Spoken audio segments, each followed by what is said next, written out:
We're going to start today's little show here, video, whatever you want to call it, with this. And then we're going to cover, I got some nightmares in a box. I got some real surprises and a warning for you folks. You better heed this one. Anyway, this is the first warning about these lift kits that come with these. They're very, very, very nice bolts. And they have that thread locker on them.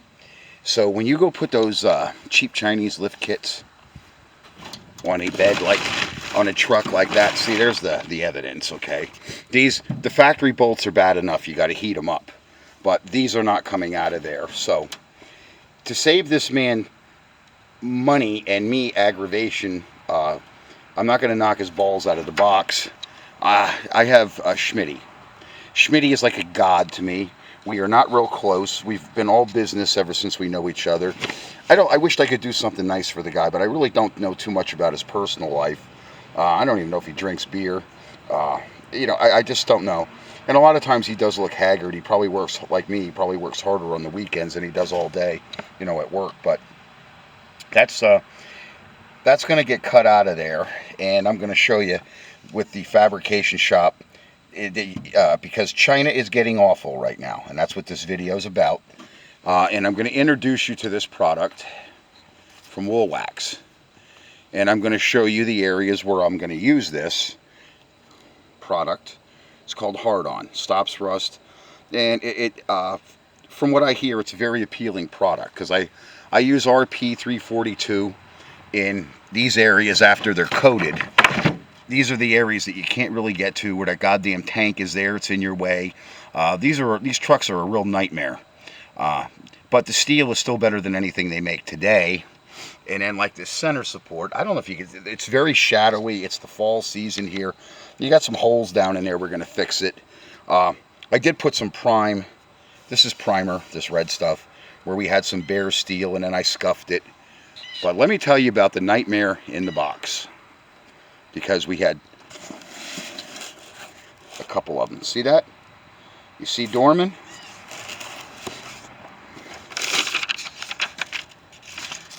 Dorman is now Spectra. And heed my effing warnings here. Let me tell you what happened on Sunday. Okay? Because I thought my son was trying to pull something. My son is budget-minded, like a lot of customers that come here.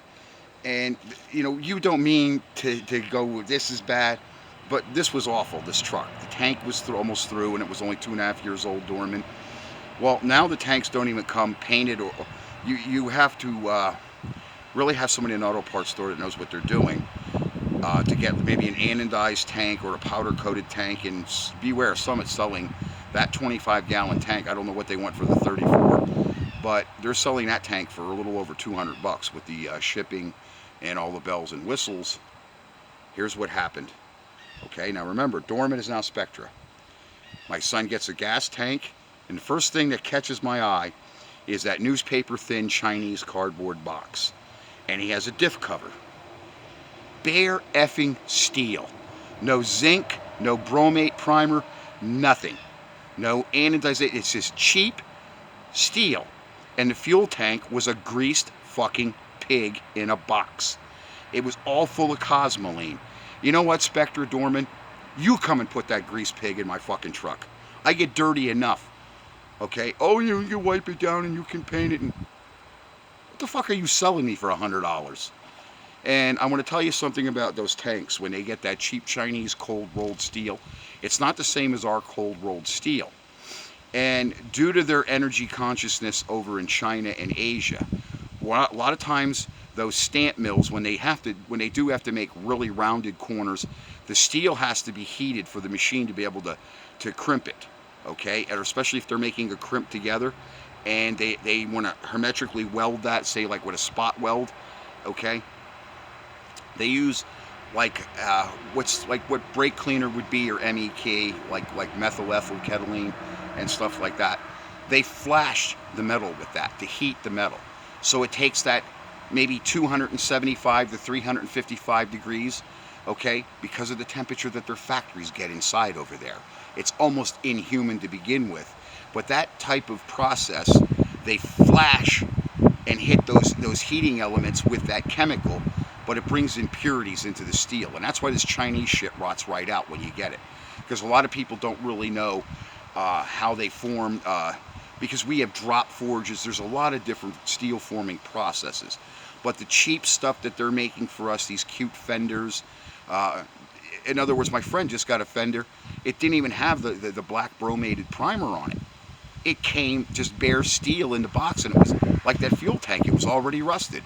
Spectra, shove that stuff as far up your asses as you can shove it. And that goes for Napa that's selling it. The reason why people are getting strapped for cash, they're buying it and they're not the wiser. And I had somebody tell me we sold 200 of those tanks, blah, blah, blah, blah. That's the first time I've ever seen a bare steel greased pig in a box. So if he sold 200 of them, they're going to be, within 2 years, you're going to be replacing that fuel tank. And I'll tell you, that is really something, to see something like that. I'm used to painted gas tanks. They're either painted, they're either anodized, or they got that bromate primer. A lot of stuff for the restoration industry, A&D metals and stuff.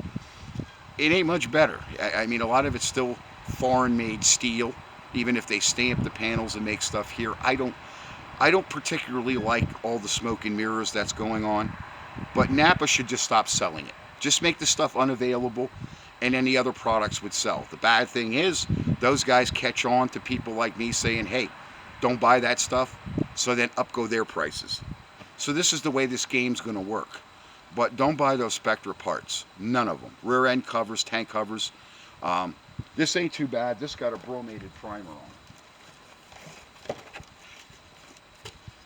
Because a lot of people, they might say, other people might say that this is anodized. This is not anodizing. And if you look at this, I don't know if you can see that because it's real shadowy here.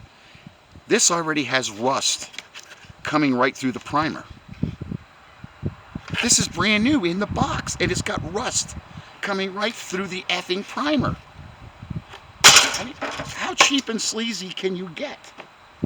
It's just, it gets worse every day, and I pity the guys. No wonder they got stupid people now fixing cars. Because anybody intelligent, we're going to have a bitch. We're going to have a word with the boss.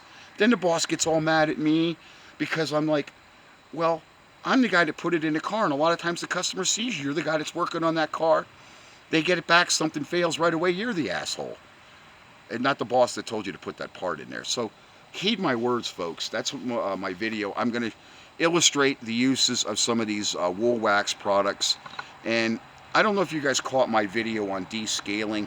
The light surface rust like is on the end of this frame and where I got to fix it. You don't need a descaler, okay, that makes your electric meter spin. Just use your disc grinders, your flap discs, your wire wheel.